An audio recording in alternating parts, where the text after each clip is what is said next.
All right, welcome to the third video where we're discussing animal diversity and evolution. For this video, we're going to focus on the group of organisms or animals that we talked about in the previous video, and those are the Lophotrochozoans. And this group of organisms contains the mollusks, the annelids, and the flatworms or platyhelminthes. Um, and at first, it may seem weird to group mollusks with earthworms, right, which are your annelids. But I should say mainly because they seem so different as adult forms, right? So, like a squid being closely related to an annelid in terms of their phylum. It kind of like, how can that be? Or a flatworm, for example. Basically, if you remember, we said that the protostomes, which is the grouping of organisms in which the mouth forms first. And within that group of protostomes, if you remember, let's just look back at this figure here, right? Your protostomes, right, where the mouth is forming first, that group was split into two different groups. The group in which the animals grow by molting, which are the ecdysozoans, or the group where the animals grow by adding to the body mass, which are your Lophotrochozoans, like your mollusks, your flatworms, and your annelids. Now, the Lophotrochozoan comes from the fact that the larval form of the mollusks and annelids, for example, are known as trochophore larvae. So basically, these are larvae that have two bands of cilia around the middle of the body that are used for swimming and gathering food. And so the larvae are very similar, say, between mollusks and annelids. And they look really similar, whereas the adult forms tend to be different. The lophopore comes from a feature that's found in some organisms in this group, which is where you basically have tentacles that are surrounding an opening. So like you can think of with a squid, right? So a squid is in the mollusk family. And so those are two big characteristics that kind of bring all of these organisms together in this grouping, okay? And we're first going to look at mollusks in this group, right? So mollusks in the phylum Mollusca are soft-bodied animals that are generally protected by a hard shell. Now, this characteristic of being protected by a hard shell may seem like a weird characteristic for mollusks, especially because mollusks contain animals like octopus, squid, cuttlefish, etc., and they don't really have a hard shell that protects them. Actually, in those organisms, the shell is reduced, modified, and is generally found internally. And so that shell is still present, but it's not present as a protected structure like we see in, say, snails or the nautilus. And so a lot of the mollusks also have a feature that's called a radula. And a radula you can think of as a rough tongue-like structure that is used to scrape up food. And we have a picture of this in a couple of slides. And so, again, mollusks, soft-bodied, usually protected by a hard shell, or that shell structure is present in some form in the body. They have a radula, and as we'll show, some mollusks can also have a foot, which is an organ they use to move around, which is like the bottom of a snail, for example, or a slug. Now, in terms of species of mollusk, there are about 100,000 known species, with most of the organisms in the phylum Mollusca being marine animals. Um, all of mollusks have pretty similar body plans, and those body plans have three specific parts, three main parts. One of those is a foot, which I just mentioned, and that's generally used for movement. Another is the visceral mass. Visceral mass is just kind of an area that contains most of the internal organs. And then the third part is a mantle. And so this is a fold of tissue that actually secretes the shell and is what builds that shell if it's present within those organisms. So for any organism that is in the phylum Mollusca, you can expect a version of these three parts in some shape or form. Now, for example, here's a general body plan of a mollusk. This is a snail. And so you have the foot, which is this bottom structure here that is used for movement. You have the visceral mass, which is the area where all of the organs are located. And then you have the mantle above that. So this thin pink line here is the mantle, and that mantle is secreting the shell that is protecting the snail. And then also here's the radula. We'll zoom into that. And so it has this rough kind of appearance and structure where it just kind of like scrapes against, say, for example, rocks to get the maybe moss or algae off the rock that the snail is consuming. And so those three main parts that you typically find in the phylum Mollusca are the foot, the mantle, and the visceral mass. Now there are three major groups that you can find in the phylum Mollusca. First is gastropods, then you have bivalves, then you have cephalopods. Gastropods are more of your terrestrial mollusks. So this is like your snails, and your slugs, but also your sea slugs. So it does contain individuals that are in the marine environment. And gastropods can have a shell or they can have no shell. So for example, snails, they have a shell, whereas slugs, they don't have a shell for protection. Bivalves are animals that get their group name because they have a shell that's actually divided into two halves, and they're hinged together. Those shells hinge together so that they can open and close. So these include species like your clams, your oysters, your scallops, and your mussels. And again, your bivalves, they have those same structures that we saw in gastropods. So the mantle secretes the shell. The clam part, like if you eat clams, what you're eating is actually the visceral mass, and they have a little foot that can allow them to move in some cases, depending on the species. In other cases, they can use their siphons to kind of jet propulsion them along the bottom of the sea floor or the aquatic environment. The third group, which are your cephalopods, this includes organisms like your squid, your octopus, your cuttlefish.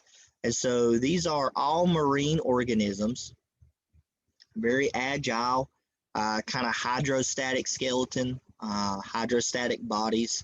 And some of these cephalopod species actually have bodies that are within these large, heavy shells. So, for example, a nautilus, which I think I have an image of in a second. But most of cephalopods have internal shells that are really small and really reduced. And so here's some examples of individuals from those groups. So you have a snail, you have a sea slug. So snail has shells, sea slugs don't have shells. You have a scallop, which are in that bivalve grouping. Then you have cephalopods, right? Like your octopus that has this reduced internal shell. But then the nautilus has this large external shell that it uses for protection. And another big characteristic of cephalopods are typically large brains, complex like eye structures and tentacles. So you can think of octopus, squid, cuttlefish, again, all having, you know, a very apparent eye structures, tentacles, and kind of that characteristic like body structure, hydrostatic body structure that uses water to kind of keep its structure and appearance. Okay, and so that's the phylum Mollusca. The next phylum in this group is flatworms. Phylum name Platyhelminthes. So flatworms are the simplest animals that have bilateral symmetry. They're typically very small, but can get very large. So for example, some of your smallest will be about 1 millimeter, whereas your largest can be 20 meters, which is 65 feet in length. And those are typically tapeworm parasites that get very long. Okay. A lot of, or most of these Platyhelminthes organisms revolve around water in some sense. A lot of them are marine or freshwater organisms, but some can be in terrestrial habitats as long as they're damp, as long as they have some sort of water available, right? There are approximately 20,000 species of flatworms. Flatworms, like we mentioned, exist of tapeworms, flukes, so for example, parasites, but some of them can also be free living. So they can just live on their own in marine and freshwater environments, and don't require a host in order to survive. A primary example of a flatworm is a planarian. And so planarians, we would actually, if we were in face-to-face and doing face-to-face labs, we would look at planarians underneath the microscope. And a lot of times we can feed them little pieces of liver tissue to try to see the mouth opening, the tube come out, that feeding tube come out. These are typically pretty small. You have to use like a dissecting microscope to view them. But then again, you can have your tapeworms, which can be very large. And again, these are the ones that tend to be several feet long and are parasitic. And if you look at the head of tapeworms, they have the hooks that help to latch on, and then those suckers in which they get nutrients from their host organism. The third group in Lophotrochozoans are annelids, and annelids are segmented worms that are in the phylum Annelida. And again, annelids are organisms or animals that have this very apparent body segmentation. And so there are these repeated segments that go from the front to the end of the body. And they can actually have a series of body parts that are repeated in those segments. And for the phylum Annelida, there are about 16,500 species. Again, these can be kind of small, so 1 millimeter, or you can get really long annelids like a 9-foot earthworm that is in Australia. So this earthworm can get up to about 3 meters in length. And just to remind you, 1 meter is approximately 3.3 feet. And so almost a 10-foot earthworm, which is pretty crazy. Annelids are organisms that are living in the damp soils, in the sea, and in freshwater habitats. And again, they're kind of tied to moisture. They need that moisture to be able to survive and do well. And annelids are pretty unique in that they have characteristics that are shared by all other bilateral organisms except for flatworms. And those characteristics are that they have a complete digestive tract, meaning that they have 2 openings, a mouth and an anus, and then they also have a true body cavity. So they have that true coelom They're a eucoelomate that we talked about in that previous video.